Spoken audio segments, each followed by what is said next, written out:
आज आपके पास कुछ जानकारियां देने आया हूं रोबोटिक थोरैसिक या फेफड़ों की सर्जरी रोबोट द्वारा। फेफड़ों की सर्जरी एक बहुत इम्पॉर्टेंट और बहुत जटिल सर्जरी है और जटिल होने के कारण इसमें रोबोट या रोबोटिक असिस्टेंस का बहुत बड़ा रोल है।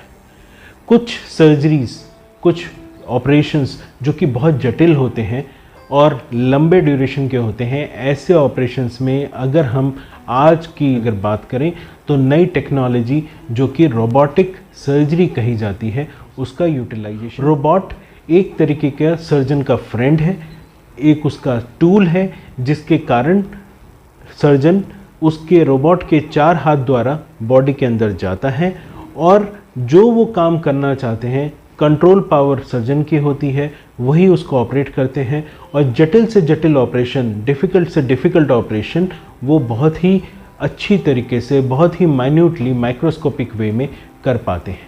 सो रोबोटिक सर्जरी का फ़ायदा क्या है और वो किस चीज़ में की जा सकती है?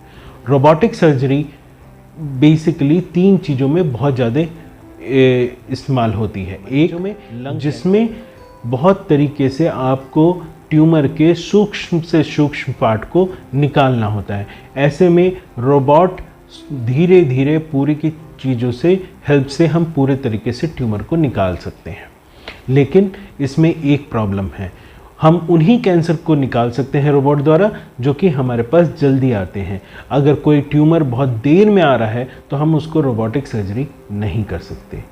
दूसरे रोबोटिक सर्जरी का बहुत बड़ा उपयोग होता है जब हम थायमेक्टमी, एक ग्लैंड होता है जो कि हमारे इस सीने की छाती के पीछे होता है, जो कि हम मायस्थीनिया ग्रेविस में निकालना पड़ता है और उसे हम रोबोटिक थायमेक्टमी कहते हैं।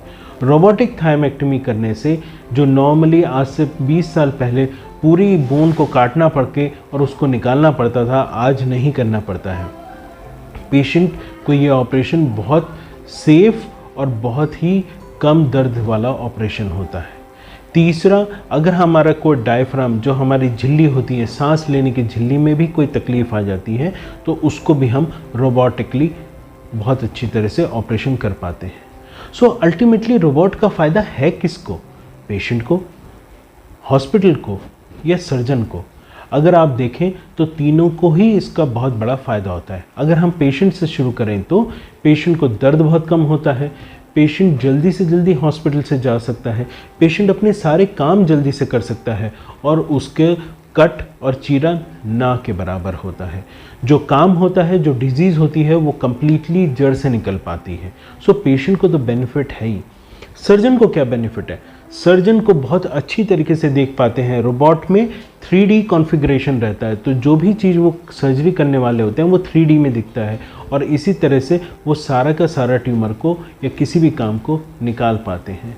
रोबोट ऐसे ऐसे काम कर सकता है जो कि नॉर्मल तरीके से लेप्रोस्कोपी या फिर दूरबीन से नहीं हो सकते। सो सर्जन के लिए भी बहुत फ़ायदा होता है और सर्जन कई ऑपरेशन से एक दिन में कर सकते हैं क्योंकि थकान का फैक्टर भी कम होता है रोबोट से। हॉस्पिटल के लिए भी इसके लिए फ़ायदा है क्योंकि पेशेंट जल्दी आते हैं, ठीक तरीके से जल्दी से हॉस्पिटल से डिस्चार्ज होते हैं, तो उनके लिए भी बेनिफिट है। सबसे इम्पॉर्टेंट बेनिफिट, ओपन सर्जरी में जितनी खून की ज़रूरत होती है, रोबोटिक सर्जरी में उस खून की ज़रूरत बहुत बहुत कम हो जाती है क्योंकि जब हम सूक्ष्म काम करते हैं तो हमारी ब्लीडिंग ना के बराबर होती है और इससे पूरे ही सिस्टम को बहुत फ़ायदा होता है। पेशेंट्स के लिए, सर्जन्स के लिए एक बहुत ही नायाब टूल है, बहुत ही एक एडवांस सर्जरी है जो कि बहुत जगह पे हो रही है। हम अपने सेंटर पे थोरैसिक सर्जरी में, लंग की सर्जरी में रोबोट का इस्तेमाल प्रैक्टिकली हर सर्जरी के लिए कर सकते हैं और बेनिफिट पेशेंट्स को दे सकते हैं।